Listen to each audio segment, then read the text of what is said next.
안녕하십니까, 유동열의 안보전선입니다. 오늘 모처럼 안보전선을 좀 상영하고 있습니다. 제가 4월 중순부터 안보전선을 촬영하고 편집해 주던 우리 자유민주연구원의 정책연구원 김수록 연구원이 이번에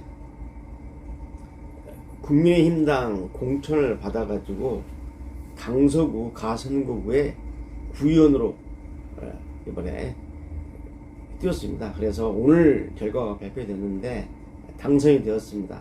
그래서 선거운동 때문에 사실상 후임자를 못 구해가지고 그동안 유동열의 안보전선이 상당 기간 동안 좀 방송이 안 됐습니다. 여러분께 좀 양해 말씀을 좀 드립니다. 특히 우리 이제 이 젊은 김수록 연구원이 그동안에 연구 행정, 또 연구 분석, 그 다음에 홈페이지 관리, 유튜브 편집, 촬영, 이 모든 것을 도맡아서 도와줬습니다. 그래서 각종 세미나 때라든지 또는 행사 때 직접 또 생방송으로 저희 유동열의 안보전선을 이렇게 편집해주고 송출시켜 왔는데, 중요한 담당자가 이번에 좋은 일로 서울시 강서구의 구의원이 됐습니다. 그래서 아주 축하를 드리고, 그래서 방송이 그동안에 원활하게 진행이 안 됐다는 점을 사과드립니다. 자, 그러면 이제 오늘 유동열의 안보전선은 주로 안보를 얘기하는 그러한 차별화된 그런 유튜브 전문 방송이기 때문에 그동안에 간첩 이야기라든지 많은 안보 문제를 다뤄왔습니다. 당연히 앞으로도 계속 이 간첩 이야기를 다음 주부터 계속 방영할 겁니다. 오늘은 한반도 안보 상황에 대해서 좀 말씀을 드릴까 합니다. 여러분, 지난 5월 10일 날 윤석열 대통령이 이제 취임을 했습니다. 취임해서 벌써 취임한 지 이제 벌써 한 달이 다 되어 갑니다. 이런 상황에서 어제 있었던 지방선거에서 집권 여당인 국힘당이 다시 지방 권력을 상당 부분 되찾아왔습니다. 4년 전에 4.15 총선 후에 그 전에 정말 여러분 알다시피 대한민국의 그런 정치 지형이 왼쪽으로 벌겋게 왼쪽으로 기울었습니다. 이를 갖다가 이번에 바로 잡아왔습니다. 이건 역시 대통령 선거의 승리를 거뒀기 때문에 그 연장선에서 이 지방 권력도 같은 흐름을 보여준 거라고 생각이 됩니다. 물론 또 그 전에는 문재인 5년 동안의 폭정, 그리고 이 더불어민주당의 의회 독재이라는 것들이 이제 바로 원인으로 제공이 되겠죠. 여러분 다들 동의하실 겁니다. 그래서 대한민국 자유민주체제가 그래도 부근이 있는지, 그래도 다시 정상화되는 이러한 이제 길목에 들어섰습니다. 자, 대한민국의 안보에 있어서 가장 강력한 축은 뭐냐? 여러분, 지금 모든 대한민국의 이 윤석열 정부가 안보에 관련해서 가장 중점적으로 저희 초점을 맞춰야 할 분야는 안보 위협으로부터, 누구로부터? 바로 당연한 북한 김정은의 정권의 안보 위협으로부터 대한민국을 지켜내고 이 대한민국의 자유민주체제를 발전시켜서 남북이 평화통일로 이 자유민주체제로 통일되도록 하는 바로 그겁니다. 바로 이 대통령의 통일 임무는 헌법에도 나와 있죠. 그래서 현존하는 안보 위협이 많이 있습니다. 북한뿐만 아니라 제3국으로부터 또 비국가 행위자, non-state act라고 해가지고 비국가 행위자에 의한 대한민국에 대한 안보 위협도 있죠.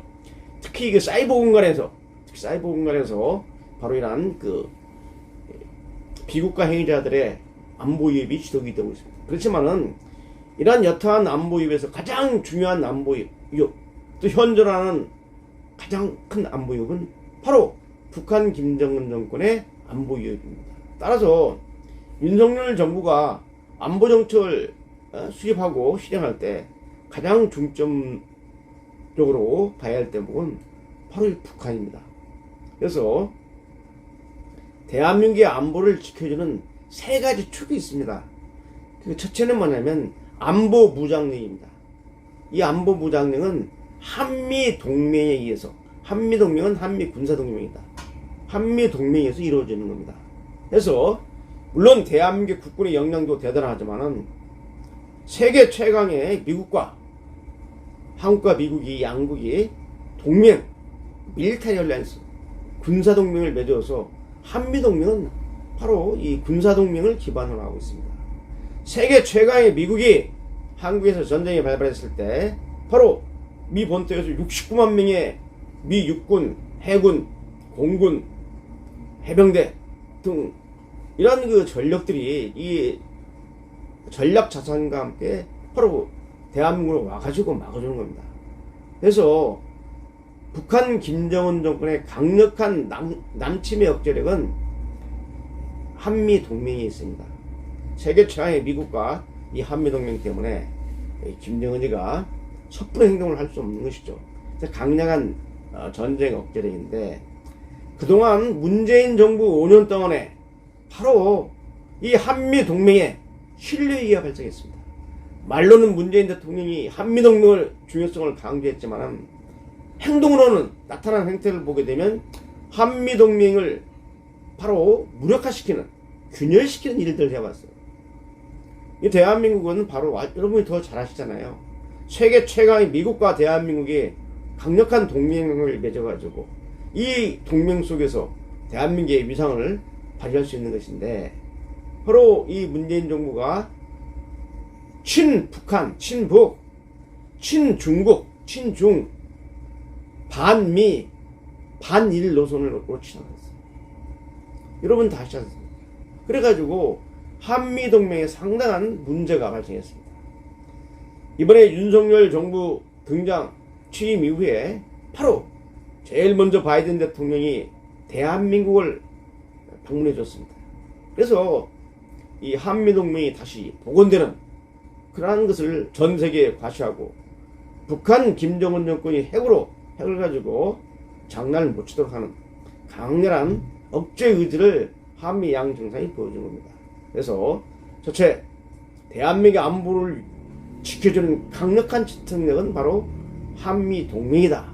이 한미동맹을 문석열 정부에 들어와서 다시 복원시켜서 정상화시켜준 이 과정이 있다는 것을 말씀드립니다. 핵을 가진 북한을 상대하는데 이보다 더 강력한 무기가 어디 있겠습니까? 그 다음 두 번째는 뭐냐, 제가 유동열의 안보전선에서 여러 차례 강조를 했지만은 바로 대한민국의 안보를 지켜주는 두 번째 강력한 축은 이 대한민국 안보를 내부적으로 외부적으로 파괴시키려는 그러한 그 북한의 대남 공작을 차단시키죠. 바로 이 안보 수사기관, 과거에는 대공수사기관이라고 그랬죠. 국정원이나 경찰이나 군의 과거의 기무사, 지금 현재는 안보전사죠. 이런 그 대한민국의 안보를 위태롭게 하기 위해서, 파괴시키기 위해서 우리 내부적으로 우리 안보의 틀을 갖다 무너뜨리는 이 북한의 대남 공작이라든지 또 제2, 제3의 안보 요직들을 갖다 차단시키는 이 안보 수사기관, 이 수사기관이 매우 중요합니다.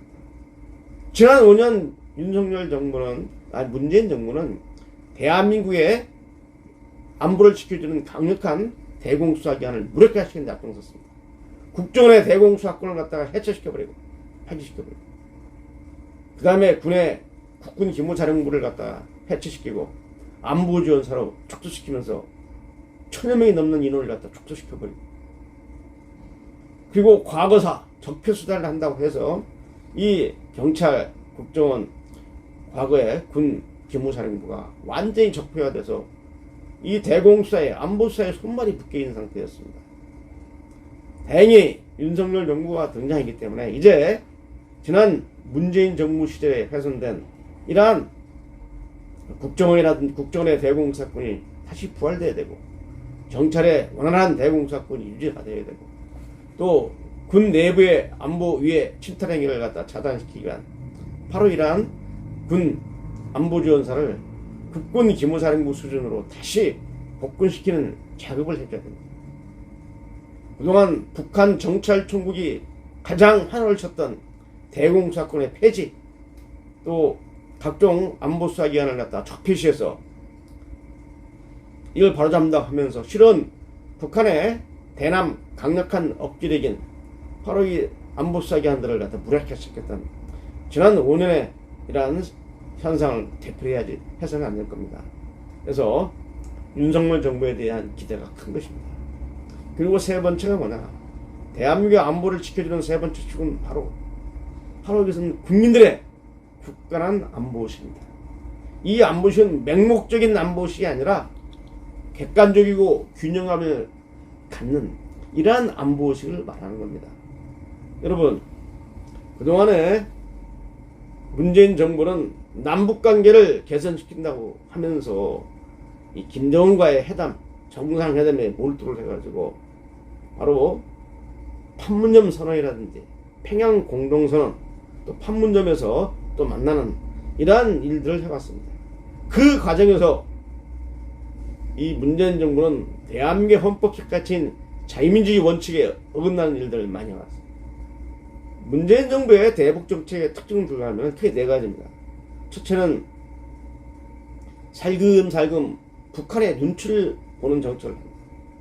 그러다가 2단계 가니까 북한을 자극하지 않기 위한 정책들을 펼치고, 세 번째는 이제 노골적으로 북한 비위를 맞추는 정책을 펼쳤어요. 그리고 뭐 막판에는 이 북한 김정은 정권을 갖다가 받들어 모시는 정책을 펼쳤죠. 이 문재인 정부의 대북 정책의 네 가지 특징입니다. 이래가지고 대한민국이 북한으로부터 방어과 단체인 북한 김정은 집단으로부터 무시당하는, 능멸을 당하는 일이 벌어졌어요. 문재인 대통령은 북한 김정은 정권에 대해서 대대적인 경제 지원 등등을 준비하면서 김정은 정권과 가까워지려고 간슬결 다 내놨는데, 이 김정은 정권은 자기 여동생 김여정을 통해 가지고 직접 문재인 대통령을 겨냥해서 전응하다, 또는 옥류관이라는 그 평양에 있는 냉면집 주방장이 뭔 정치를 한다고 주방장까지 동원시켜서 우리 대한민국을 능멸하는 발언을 하고, 심지어 북한 언론 매체에서 삶은 소대가리가 운운하는 발언이 나올 정도로 이러한 모욕을 겪고도 제대로 북한에게 항의도 못하고, 특히 중요한 것은 우리 국민들의 대북 안보의식을 완전히 이완시켜버렸어요. 곧 북한이 비핵화되고 평화가 다가오느냐? 그렇지만 지금까지 2018년 4월달에 판문점 선언 이후에 9월달에 평양 공동선언 이후에 북한의 비핵화가 달성됐습니까? 1cm도 못 나갔잖아요. 결국 북한 김정은의 평화쇼에 놀아나가지고 사기당해서 놀아나가지고 쇼에 사기당해가지고 빌빌거리다가 임기 맞추고 서둘러서 떠나는 이 문재인 대통령을 보면서 저렇게 무책임한 대한민국의 안보 가치를 완전히 훼손시켜놓고 지금 어디가 있는 겁니까? 지금 가 있긴. 여러분, 그 평양에서 9.19 공동선언을 할 때 문재인 대통령이 우리 경제인들을 많이 데리고 갔죠. 옥류에서 점심 냉면 먹는데 김영철 통일전선부장, 대남 정찰총장 출신 김영철이가 우리 재벌들을 향해 가지고 지금 목구멍으로 밥이 넘어가냐고 힐라하는 것을 여러분 상기하실 겁니다. 지금 문재인 대통령, 전임 대통령 지금 목구멍에 밥이 넘어갑니까? 나라 이꼴로 만들어 놓고 우리 국민들의 안보의식을 완전히 해이시켜버렸어요. 명백한 반문명적인 방어과 단체의 수괴인 김정은을 북한 주민의 인권을 탄압하고 가장 중요한 먹는 문제도 해결 못 시키면서 핵을 만들고 탄도미사일 발사하는데 들어가는 돈은 아까워도 돈을 펑펑 쓰면서 자기 주민들 두 끼 밥도 제대로 못 먹이는 이 김정은 정권, 이런 김정은 정권에 대해서 김정은을 평화의 사도로 믿게 하는, 한반도가 평화라고 믿게 하는 이러한 그 사기를 연출하는데 우리 국민의 안보의식을 완전히 무장해야 했지 하는데 이 바로 문재인 정권이 바로 일조를 한 겁니다. 이제 윤석열 정부가 국민들의 이완된 안보의식을 발휘하게 됩니다. 맹목적인 안보의식이 아닙니다. 남북관계를 정확히 이해하고 대북 적대의식, 안보의식이 기본적으로 갖춰지는 이러한 그 대한민국 사회가 이 튼튼한 안보를 바탕으로 해서 바로 우리가 평화통일을 우리가 주도할 수 있는 겁니다. 그래서 대한민국 안보를 지켜주는 많은 요소 중에 핵심적인 세 가지 축, 한미동맹에 의한 강력한 억질 유지, 두 번째는 대한민국 안보를 훼손하고 흐트러뜨리는 안보 유해 세력들을 차단시키는 이 안보 수사기관을 정상화시키고 이 활동을 제대로 하게 만들어주는 것. 그리고 이완된 국민의 안보의식을 다시 복원시켜서 대한민국 한반도, 대한민국 안보 현실을 객관적으로 균형도 알려주는 것. 이러한 것들이 바로 앞으로 윤석열 정부가 해야 될 매우 중요한 것이고, 제가 지난번에도 이걸 강조했습니다. 다시 강조하는 이유가 여기 있는 겁니다. 여러분, 코로나를 보시기 바랍니다. 2년 넘게 이 코로나19 우한발 폐렴이죠. 중국 우한발 폐렴. 이 코로나19 때문에 뭐 대한민국뿐만 아니라 전 세계가 팬데믹 상황에 이 국면에서 이제 사회적 거리두기가 완전 해제되었습니다. 정말 다행스러운 일입니다. 그런데 휴전선 넘에 있는 이 북한 공산 집단은, 이 김정은 집단이 이제 그동안에 전 세계가 코로나 때문에 난리가 났는데도 불구하고 중국과의 이 분계선을 완전히 차단하고, 제가 이 국경선이라는 표현을 안 쓴 이유가, 이 국경이라는 것은 그 나라 국자잖아요. 근데 북한은 헌법상 국가가 아닙니다. 반국가 불법단체이기 때문에 북한이 그어놓은 경계선이지 그게 북한의 국경선이 아니잖아요. 대한민국의 국경선입니다. 그게 지금 저쪽이. 왜? 북한 우리 국토이기 때문에. 정확히 말하면 거기 중국과의 경계선을 완전히 봉쇄시켜 놓고 북한에는 한 명도 확진자가 발생 안 했다고 그동안 거짓말을 해왔어요. 그러다가 이제 5월 4월 말 중순 이후에 이제 그동안에 계속 보안을 유지하면서 전 세계에다가 북한은 코로나 청정지역이다, 코로나 환자가 한 명도 없다라고 이렇게 떠들어 놓고, 이제 걷잡을 수 없이 북한 주민을 갖다 이제 더 이상 통제 안 할 정도로 코로나가 확산이 되니까 지난번 정치국 회의를 열어가지고 북한에 코로나가 확진됐다는 사실을 갖다 인정하고 강력한 방역 대책을 세운다고 난리가 났습니다. 근데 뭐 최근에 좀 진정됐다고 또 하는 보도가 있는데, 북한이 매일 코로나 환자 발생을 숫자를 갖다 또 완치자 숫자를 발표하는데 이 통계를 믿을 수가 없어요. 한 명도 발생 안 했다 하는 바로 그 통계도 믿을 수 없지만은 지금 연일 정상 국가인장 하면서 매일 발표하고 있는, 노동신문 통해서 발표하고 있는, 조선중앙방송을 통해서 발표하고 있는 코로나 통계 수치를 믿을 수가 없는 겁니다. 그러자 이제 윤석열 정부는 들어선 지 일주일도 안 돼가지고 북한에 대대적으로 코로나 지원, 방역 지원을 하겠다고 하는데, 아니 아쉬운 사람이 도와달라고 손도 안 벌렸는데 뭐가 이렇게 급해가지고 막 준다고 하는지, 또 북한의 입장이, 북한에 대한 우리 국민들의 기본 입장이 변하지도 않았는데 지금 이 반문명적인, 반인권적인 포갑정권인 이 김정은 정권한테, 이 악한테 도와주겠다고 한다는 것은 좀 순서가 좀 잘못된 것 같습니다. 물론 도와주지만 그것도 절차와 순서에 따라서 해야 되죠. 북한 애들 절대로 받겠다고 안 그러잖아요. 자존심을 써가지고 필요 없다는 건 아닙니까? 여러 차례 윤석열 정부가 북한에게 코로나 방역 지원하겠다고 하는데도 거기에서 가타부터 말을 않는 게 윤석열 정부를 아주 무시하는 겁니다.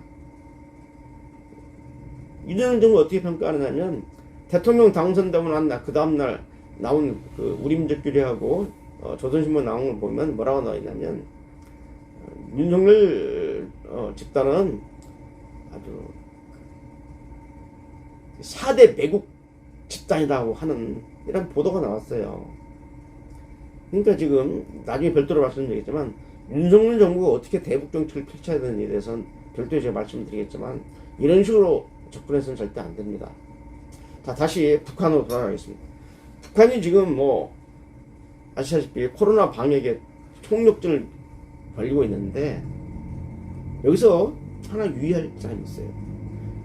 많은 북한 전문가들이 이런 말을 합니다. 여기에 나와가지고 언론에 나와서 코로나가 장기화되면 이제 북한 경제도 그렇잖아도 지금 대북제재 때문에 어려운데 북한이 매우 고립화되고 결국은 이게 김정은 정권의 위협이 될 것이다. 그래서 심지어는 북한 김정은 정권에 대한 위협으로 이게 쉽게 말하는데 발동될 거라고 하는 말들을 이유동성하고 있는데 저는 그러한 판단에 동의하지 않습니다. No. 이 김정은은요, 김정은은 어떻게 하느냐? 코로나가 발생했다는 사실을 인정하면서 정권 차원에서 코로나 방역을 전개하겠다고 이미 발표를 했지 않습니까? 이게 뭐냐면 북한 속담에 정치 구호 중에 역경을 순경으로 하는, 그러니까 위기 상황을 갖다가 쉽게 말하면 이용해서 활용해서 더 좋은 상황을 만들겠다는 그런 뜻인데, 역경을 순경으로라는 이 정치 구호답게 바로 지금 중요한 게 뭐냐, 김정은이는 왜 코로나가 발생했고 왜 코로나가 확산되고 왜 제대로 이게 지금 방역이 안 되느냐, 자기 잘못이 아니라 자기는 잘하고 있는데 당 정군의 고위 관료들, 세도가들 이런 놈들이 제대로 일을 안 해서 불쌍한 북한 주민들이 고통을 겪고 있다 라고 하면서 바로 그 책임을 자기한테 화살을 돌리는 게 아니라 당 정군의 고위 간부한테 돌려가지고 바로 조만간에 북한에 강력한 숙청 발언이 불 겁니다. 숙청 발언이 불 거예요. 그래서 모든 책임을 당 정군 고위 관료한테 또 부정부패 이 세도가한테 돌려놓고 자기는 북한 주민들의 지지를 받는 애민정치를 한다고, 심지어 인민대중 제일주의, 바로 김정은주의라고 불리는 인민대중을 제일로 섬기겠다는 이런 상징 그거를 갖다가 상징적인 이념을 가지고 북한 주민을 좀 다스리는 거죠. 이 김정은이는 이 코로나 위기를 갖다가 자기 정권을 더욱더 공고하고 당정의 고위 간부들 마음에 안 드는 들 다 쳐내가지고 숙청시켜 놓고 다시 정권을 공고하는 계기로 활용하고 있다는 사실을 말씀드립니다. 그래서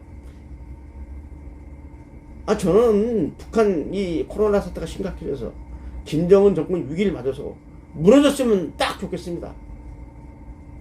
저도 그걸 원하는 사람인데 제가 뭐 김정은 정권을 대변하는 사람이 아니었습니까? 빨리 무너져야 할 정권이지만은 냉정하게 북한 상황을 판단할 때 김정은이가 코로나 이 정도 가지고 정권 위기를 맞이하고 자기 권력을 내놓는다? 택도 없는 소리입니다. 그런 식으로 북한 본성이다. 김정은의 이 정권은, 김정은은 건강이 허락하는 한 건재합니다. 앞으로 농론할 수 있어요. 지금 10년이 넘었잖아요. 그래서 이 북한의 김정은 정권을 그렇게 호락호락하게 보면 안 된다. 김정은은 코로나 위기를 통해서 자기 권력을 공고하고 구축하는데 활용할 것이다. 이에 희생자는 누구냐? 말로는 인민대중 제일주의, 북한 주민들 한다는 애민정치를 외치지만 실은 이에 희생자는 북한 주민과 북한군의 당정군 간부들일 수밖에 없다. 이렇게 말씀드립니다. 오늘 좀 시간이 좀 상당히 흘렀는데요. 다음 주부터 정상적으로 유동열의 안보전선을 가동하겠습니다. 그동안 많은 그 방송이 중단된 게 아니라 이러한 그 내부 사정으로 이렇게 체계적으로 방송을 못해서 대단히 죄송합니다. 여러분, 오늘 여기서 마치겠습니다. 감사합니다.